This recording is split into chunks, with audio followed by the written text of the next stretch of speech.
বন্ধুরা, কি রান্না করছি তোমাদেরকে দেখাই। সবার প্রথমত দেখতে পাচ্ছ যে ধোঁয়া ওঠা ভাত, এটা কেমনি ধোঁয়া উঠছে।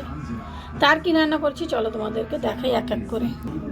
তারপরে এই যে রান্না করে নিয়েছি কি শাক, এটা খরা শাক বলে, তো বাঙালিতে কী শাক বলে আমি জানি না, উড়িয়াতে খরা শাক বলে। সে মাছের মাথা দিয়ে পেঁয়াজ দিয়ে আজকে আমি শাকটা রান্না করেছি। মাছের মাথা দিয়ে পেঁয়াজ দিয়ে রান্না করেছি। আর সে বেগুনও দিইনি, কুমড়োও দিইনি। আর একটু শাকে রসুন খেতে ইচ্ছা হয়, কেন আমার শ্বশুর রসুন দিলে খাবে না। শাক বি তো দুভাগ করতে ভালো লাগে, ওই জন্য খালি পেঁয়াজ দিয়ে করে নিয়েছি। তা চলো, শাক করেছি তো মাছের মাথা দিয়ে। আর কি রান্না করেছি তো চলো দেখাই। ডাল আজকে আর করিনি, কালকে ডাল ছিল, রাত্রে ডাল করেছিলাম, ডালটা গরম করে দিয়েছি। শীতের দিনে তো ভালোই থাকে, গরম করে দিয়েছি। পেঁয়াজ সময় ডাল করেছিলাম, আর ডালটা আজকে আর করিনি। আর কি রান্না করেছি চলো দেখাই তোমাদেরকে। রান্না দেখাতে দেখাতে ছেলে নিয়ে আসলো জলখাবার। তা ছেলে বললো মা জলখাবারটা বেড়ে দাও। তা ছেলেকে জলখাবার দিয়ে দিয়েছি। ছেলেকে জলখাবার দিয়ে তারপর বলছি কি রান্না করছি। জলখাবার দেওয়া হয়ে গেল। তারপর আমি কি রান্না করছি দেখো, এই দেখো আমাদের চলে আসলো লাল লাল ঝাল ঝাল মাছের ঝাল। তা আমি আজকে রান্না করেছি লাল লাল ঝাল ঝাল মাছের ঝাল। আর এই মাছের ঝালে কি কি মশলা দিয়েছি জানো তো? মাছের ঝালে দিয়েছি আমি খালি লঙ্কা বাটা। আজকে আমি লঙ্কা বাটা দিয়ে মাছের ঝালটা রান্না করেছি। খালি লঙ্কা বাটা দিয়েছি আর টমেটো দিয়েছি, আর হলুদ নুন তো পরেই সব তরকারিতে।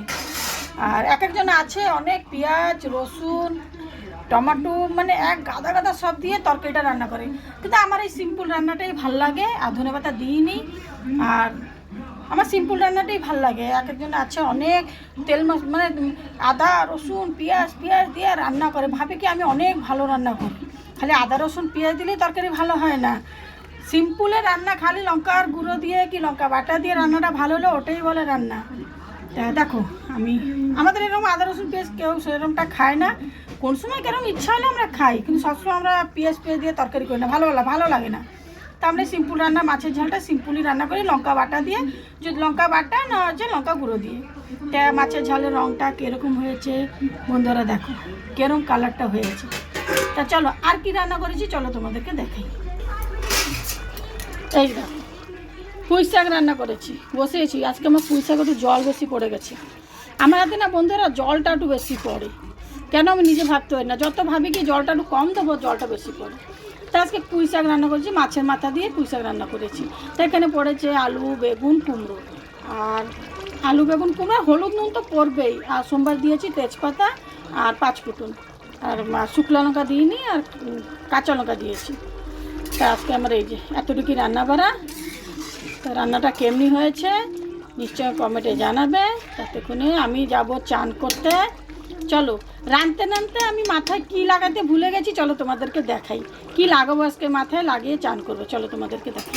বন্ধুরা রাঁধতে নিয়ে চলে আসলাম মাথায় আজকে আমি কি লাগাবো। তা আমি এখানে দিয়েছি অ্যালোভেরা জেল, পেঁয়াজের রস, আর এখন আমি অ্যাড করব শ্যাম্পু। তা আমি ডব শ্যাম্পুটা লাগাই, সেই জন্য আমি ডব শ্যাম্পুটা অ্যাড করছি। আর তোমরা যদি অন্য কিছু শ্যাম্পু লাগাও তোমরা ওই শ্যাম্পুই অ্যাড করতে পারো। তো এই জিনিসটা লাগালে মাথার চুল ওঠাটা কমে যায়। তাই আজকে আমার ভিডিওটা এতটুকুই। তাহলে টাটা বাই বাই। আর রান্না কেরম লাগলো নিশ্চয় কমেন্টে জানাবো।